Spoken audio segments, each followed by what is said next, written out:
Assalamu alaikum rahmatullahi barakatuh. We were doing Kitab At-Tauhid, and today we're going to do chapter 3. And here in chapter 3, who purifies Tauhid from Shirk, etc., will enter paradise without giving an account, without hisab. Nahmadu nusalli ala rasulihil kareem, amma ba'd, fa'uz billahi minash shaitan rajim, bismillahir rahmanir rahim. Rabbi shrah li sadri wa yassir li amri, wahlul uqdatam min lisani yafqahu qawli. So chapter number 3 we are doing, who purifies Tawheed from Shirk will enter paradise without giving an account. Allah the Most Exalted said, Inna Ibrahim kana ummatam qanitan lillahi hanifan walam yakum minal mushrikeen. Verily, Ibrahim al-Islam was indeed a model, devotedly obedient to Allah.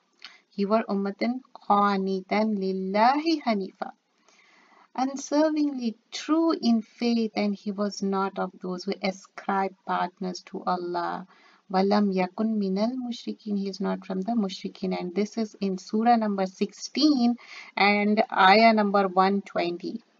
And he further said, Wallazina hum Ibrahim la yushrikun, and those who ascribe not anyone in worship as partners with their Lord. And here this is in surah number 23, ayah number 59. Hussein bin Abdul Rahman narrated, it's a longer hadith, once when I was with Sa'id bin Jubair radiallahu anhu, he asked, who among you did see the shooting star last night? I answered, I had seen it, then explained that I was not at the prayer at the time because I had been stung by a poisonous scorpion.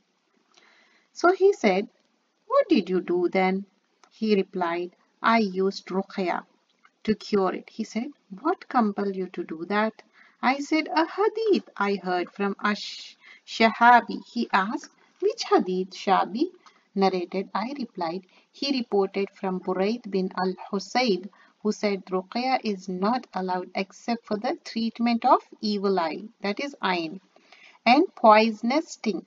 He, Sayyid bin Jubair, said, he has done well by stopping on what he has heard to act according to the knowledge and opposed to the ignorance.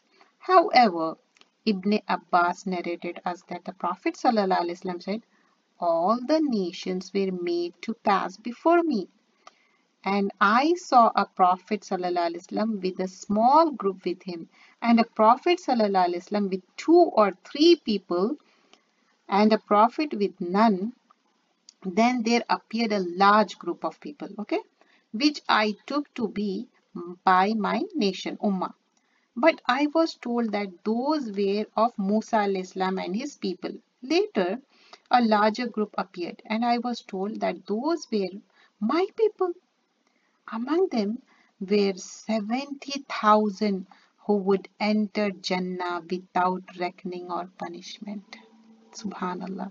The Prophet ﷺ said, then got up and went to his house, and people went into the discussion as to who they might be. They are discussing who might be, Some said, perhaps they are the companions of Messenger of Allah ﷺ.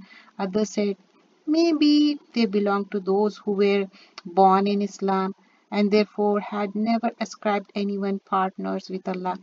And while they were exchanging their views like this, Prophet ﷺ came out. Okay, he came out and was informed about the news. He said, those people are those who do not treat themselves with ruqya, nor do they believe in bad or good omen from birds, etc., nor do they get themselves branded, courtesan, but they put their trust only in the Allah. On that, Uqsha bin Mihsan got up and said to Prophet ﷺ, invoke Allah to make me one of them. He ﷺ said, you are the one of them. Then another man got up and said, invoke Allah to make me one of them. He ﷺ said, Ukasha has preceded you. Subhanallah. One Sahaba is preceded again. So here important issues of this chapter are in Tawheed. People are classified into various ranks because we have seen one Sahaba entered before the another one. And what is the meaning of purification of Tawheed? Here Ibrahim alayhi salam was praised by Allah, for he was not of the among the polytheists. He is not from the mushrikeen. He is not doing the shirk.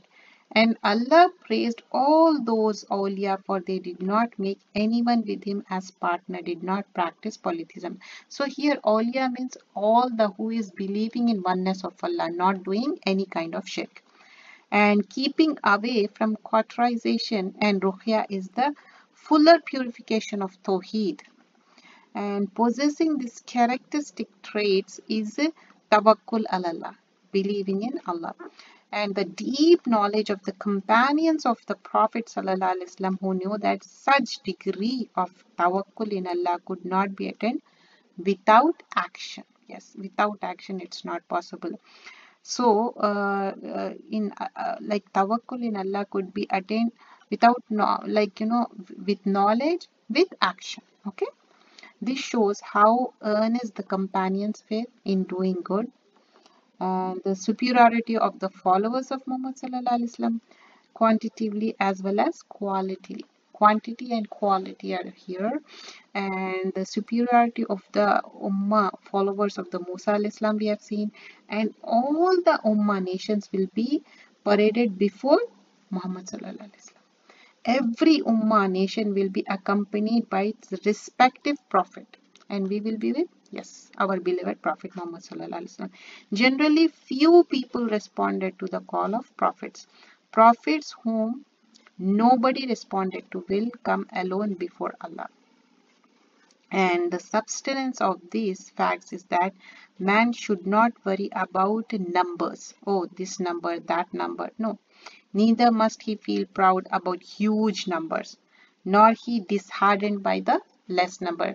This you might have seen, especially those who do the work of deen for the sake of Allah. Sometimes people are more, sometimes people are less. If more, don't be boastful. If less, don't get, don't feel disheartened. But the everything permission of using ruqya to treat effects of evil eye and poisonous sting. And by the hadith, he has done well by stopping on what he has heard. The depth of knowledge of the predecessors is known, how the knowledge they have more, and it is also known that the first hadith does not contradicts the second. Okay. And the avoidance of the predecessors of praising anyone undeservedly. The Prophet ﷺ statement that you are one of them is a sign of prophethood again.